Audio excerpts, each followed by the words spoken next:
going on, everybody? Hope you're all having a fantastic day today. Now, ladies and gentlemen, I'm telling you guys, there is literally not a single day that doesn't go by where the Splitgate developers prove themselves completely worthy and probably the best dev team out here when it comes to communication and also when it comes to implementing and taking feedback into their actual game. It's absolutely amazing, and boy, oh boy, like I said, we have so many things to go ahead and discuss today. But of course, ladies and gentlemen, before we go and dive deep, if you guys are interested in more content just like this, don't forget to subscribe and hit that bell. I post daily here at 8 in the morning Eastern time. And of course, if you guys are interested in any of my live streams, I will actually be live today. Usually I'm not live on Sundays, but I will be live today. But I won't be live on Monday, Tuesday, and Wednesday. Just so you guys know the overall schedule, it's going to be a little bit different, but like I said, I'm going to be live today, so if you guys want to hang out with me, catch some Splitgate 2 sauce, by all means, you can find a link to that channel down in the description of this video. Alright, so ladies and gentlemen, today I want to go ahead and start off on a little bit of a different note. We have some major news to go ahead and discuss, obviously, but there's a little side note that I want to discuss here with you guys, because it's pretty important to me and a lot of other players out there, and that is the overall current performance of Splitgate 2, as I stated before. There is a lot of freezing and stuttering going on within the game, making it very hard to honestly enjoy the overall experience, because it literally happens every single round. 4, 5, 6, 7+ times. I've heard people say 10 to 12 times every single game they play. There's just long 3 to 5 second freezes that just, like I said, it gets you killed over half the time. Personally, I'm actually avoiding the BR, which I find to be pretty fun, low-key, and I'm not a BR type of guy, but I can't play it because I let my team down too much because there's too many occurrences where my game completely freezes and I can't get into the gunfight. But I do have some information that the developers are aware of this current problem. I was a little worried that, it kind of went under the radar, but it didn't. So that's good news. I think it's mostly just affecting PC players, and also from what I'm hearing, like last gen, like if someone's playing on a PS4, there's a lot of stutters. From what I hear, though, the current gen doesn't have too many issues. I've talked to a lot of people, but it's mostly Steam players. And I've also heard from a lot of the community, I don't know if this is true or not, but if you have too many Steam friends, trust me, I don't know why, but if you have too many Steam friends, that is causing the stutters. I don't know if that information is true or false. I've heard a lot of pro players actually cut their whole Steam list just so they can actually play competitively because, like I said, you can't even go into custom matches without having the stutters. So maybe that is, one of the problems. But regardless, it's being worked on, and hopefully in the near future, we'll have this resolved and we can really get back to grinding really, really heavy. But as I stated, that is not the big news for today's video, guys. You probably have already heard about the $150 bundle that was introduced into the Splitgate 2 store. I was actually going to go ahead and have a little bit of a discussion with you guys about that today. It was going to be the main topic where I wanted to see if you guys thought that was right, if you thought it was wrong, and just have a, a good, fair discussion, nothing too toxic, but a nice discussion on what you guys think is, the right way for them to push with the bundle prices. But before I could even go ahead and get that video out, the developers have already went ahead and responded to all of the drama here. And to be honest with you guys, I think you will all enjoy every last bit of it. First and foremost, they released a tweet where the CEO came out once again on a video because, plenty of other CEOs do this all the time with other games, right? Apologizing and saying they're listening to the criticism. And boy, oh boy, those prices got split literally in half, ladies and gentlemen. I actually have a little post here by TixLix, I guess, over on Reddit, who put it very nicely in a TLDR format. As you can see right here, summary if you don't want to watch the whole video. Please do, this doesn't capture it all, and personally, I agree. You definitely should go ahead and check out the full video. I'm not going to put it up because it's 4 minutes long, but it's definitely worth the full watch. But make FPS great again. Our intentions is to truly make FPS as good as possible. They're doubling down on community first and listening to the players. Lowering the prices by 50% live right now, and refunds being issued in the coming days. Why release a Battle Royale? It's not here to replace anything. All game modes are equally important. Without Arena, there is no Battle Royale. Again, I definitely suggest you guys go ahead and listen to the video itself because it goes into really good detail about all this stuff. What was the intent of BR? I never wanted to make a Battle Royale unless I actually thought I could add and innovate to the genre. And I think that we've done that. We wanted it to be true to Splitgate. We wanted it to be fast. What are we doing forward? We are absolutely supporting Arena and everything about this game, not just Battle Royale. Adding maps in a month, new biomes, new map creator templates, everything.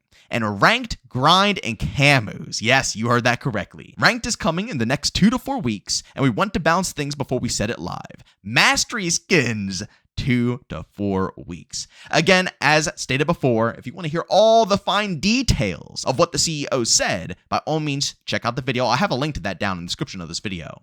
But I think that TixLix absolutely said everything perfectly here and covered every single fine point that is very crucial. Guys, I mean, honestly, again, I know that 1047 has always been this way, ever since the beginning of time. But for me personally, when it comes to like XDefiant, for example, I witnessed the same exact thing.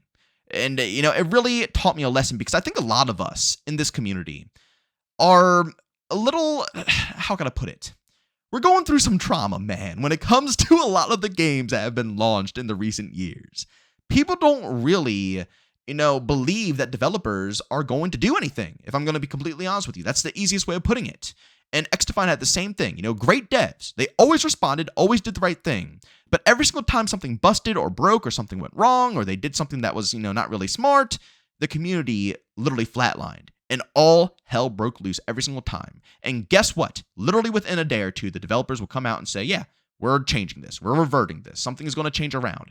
Every single time. Honestly, making a lot of us, including myself, look stupid. But like I said, can you really blame the community? A lot of people have gone through the ringer with so many of their favorite franchise that they grew up with, where the developers don't give, I'm sorry for the language, but they literally don't give two shits about any of their players and any of our feedback. So it always feels like we are shouting into the void and nothing we say matters. And then out of the blue, we are starting to get development teams who actually care. But we have to handle 1047 the same exact way, and I'm begging you guys to go ahead and do so. Before you jump to conclusion with anything for these developers, before you go ahead and criticize anything that they do or anything that's happening, please voice your opinions, because that is very important and crucial. If you don't voice your opinions and give critical feedback about the game and how to improve it and what's going on and what's going wrong, then it will never, literally, it will never improve. If you just sit there and praise every last detail and there's never anything going wrong, then how are we going to make things better, right? So critical talkers, critical people are always required. But don't go on and bash them like they're useless, like they're horrible. These are the worst devs ever. They don't give a crap. Oh, I knew they're going to do one over on us. Oh, they were going to screw us over since day one. Guys, stop, relax, take a breath, and just see. See how the developers act. See how they talk to us. See how they respond before you jump to conclusion that, we're going to worst case scenario here. Because as you just saw, they literally split the whole store in half, ladies and gentlemen. That $150 bundle, which again, I thought was insane. And I do want to say, I understand it's free to play. And nobody, and I mean nobody, has to go ahead and purchase that. Although I'll say I would probably never purchase anything worth $150 as DLC in a game ever, because it just morally seems weird to me. But still, I get it. It's a free to play game. But do you know how many companies would have said, screw you?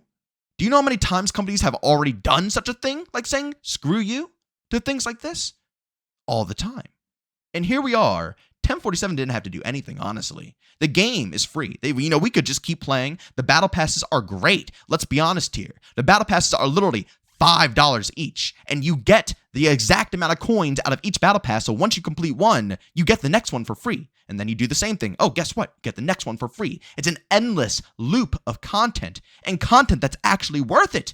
Good skins. Things that I will actually want to use. Not a bunch of, useless garbage that you see in all these other games that, you unlock and then you never touch it because it's extremely ugly. No. All of the content is stuff that I want. I'm going to grind for it. I'm excited to grind for it. Yet, they actually went ahead and cut the prices because they knew the community was not happy with this. And they knew that people were going to be very furious with this. And they heard everybody's voices. They literally heard everybody's voices. Guys, these developers are absolutely outstanding. And they are just, what else can I say? I always love supporting guys like this. Even if Splitgate 2 is not your type of game. Even if you hate this gameplay style and it's just not your cup of tea. I think, just like with XDefiant, there was tons of people who didn't care about XDefiant, but they still supported it for what it stood for. I think the same thing should be with Splitgate 2. Even if you don't like Splitgate 2 and it's not your cup of tea, these developers are doing something that no other dev team does. And for the first time, we actually have a development team who doesn't have a publisher like every other dev team out there. You know, they get to do what they want to do. They get to say what they want to say. They get to act how they want to act. That type of freedom with the development team and towards the community comes once in a lifetime. So I'm begging you, don't let this one slip, ladies and gentlemen. Please keep your eyes on this team. Watch them and watch how they work. And I guarantee a year down the road, you are going to be very impressed with how they handle things, especially when it comes down to the community. But ladies and gentlemen, as always, if you enjoyed today's video, leave a like. If you hate it, leave a dislike. Don't forget to subscribe and hit that bell. I post daily here at 8 in the morning Eastern Time. And of course, if you guys are interested in my live streams, don't forget, I won't be here Monday, Tuesday, or Wednesday, but I will be live today on Sunday. And of course, on Thursday, we're going to be grinding some more Splitgate too. So make sure you guys go ahead. You can find a link to my Twitch channel down in the description of this video. But as always, thank you for tuning in, and I'll see you all next one. Peace out.